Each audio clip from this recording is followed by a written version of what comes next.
for Wentworth. Deputy Speaker, I'd like to talk today about trust and how to build it, and particularly trust in government. The ANU election study recently found that only 1 in 3 Australians believe people in government can be trusted to do the right thing. That is damning for all of us and something that we desperately need to address.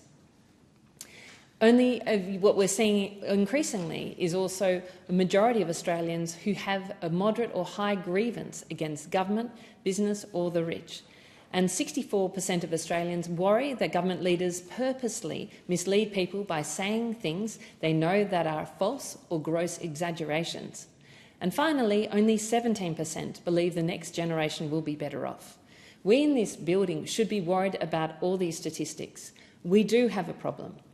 The Prime Minister, early in his term, said he did want to improve trust in government. He said, and I quote, "I don't expect to make Australians fall in love with question time, but I do want more people to have greater faith in the integrity of our parliament and its representatives." That's a laudable aim, but my concern is that the government, and particularly the Prime Minister, is not taking the steps that is required to build the trust that we need in institutions. I could use the next 8 minutes and a half to have a go at the Prime Minister, but what I'm trying to do and more interested in doing first is outlining where I believe that trust can be built, how we can build back, because we can complain about the government of the day, or we can actually try and lead by showing where we should develop these areas. And there are 5 key areas that I believe that we must work on to increase trust in our government and our institutions. And these are around 1, transparency, 2, accountability, 3, strengthening our institutions, 4, delivering what we said we would, and finally, the community and how they can be put back in the heart of government. Let me start with transparency. We have a culture. One of the things that surprised me actually coming into Parliament was that the public service or the work that they do in the departments was not accessible to me as a member of the House of Representatives. I thought by being that I could talk to departmental people, and see all the reports that they write for the government. But no, because the public service is there to serve the government, and the government chooses what it releases or what it doesn't. And particularly, it chooses that through things like the FOI restrictions that are currently placed on release of documents. And so my question is, how can we build transparency so that as a member of Parliament, but frankly, as a citizen, you have access to what is going on in government. You can understand what recommendations are being made, what opportunities are being considered.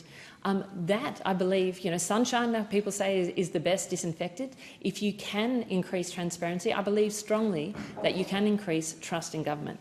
There are things that the government and parts of this country do already, things like release ministerial diaries, so people don't feel like perhaps government are meeting with lobbyists more than they're meeting with the citizens. Speaking to a former leader in one of the other in the states of this country, they said to me that actually releasing ministerial diaries made them aware of how much lobbying was going on by a particular group on a particular issue.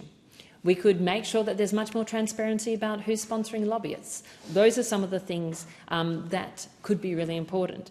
But I think it really goes to an attitudinal shift in transparency, a shift to perhaps like Audrey Tang in Taiwan, who I will quote a number of times in this debate.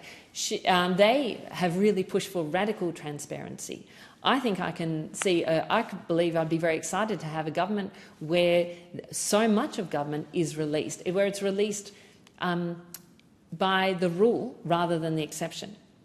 Instead, what we have in this government at the moment is FOI requests disclosed in full have plummeted from 59% in 2011 to just 21% in 2023 and 2024, and refusals have doubled.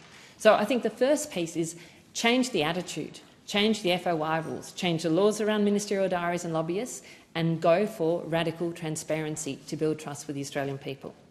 Secondly, is about accountability. One of the things that I have said from the very start, answer people's questions. That's what people expect from you. Question time, we spend over an hour every single day that Parliament sits, and it feels like for over an hour we watch The government, in the main, not in all situations, in the main, skirt around questions through the cover of relevance, even though they're not answering a question which in sometimes is as simple as yes or no. If you want to build accountability, if you want to build trust, start by answering the questions. And take that further. Be accountable to the weaknesses and the strengths of the things that you have brought in and recommended. Make sure that your projects are assessed based on, before they're put forward or policies are put forward, give some KPIs, give some costings, and then 3 years later, or however long it takes, come back, assess the project and the policy against its KPIs and its costings. That's what you do in business. That's about building accountability for the outcomes you said that you're going to achieve. If people are clear, if government is clear on what it's going to achieve and not afraid of assessing whether or not it's actually achieved that in a policy, then we will have better public debate and, frankly, I believe we'll have better policies.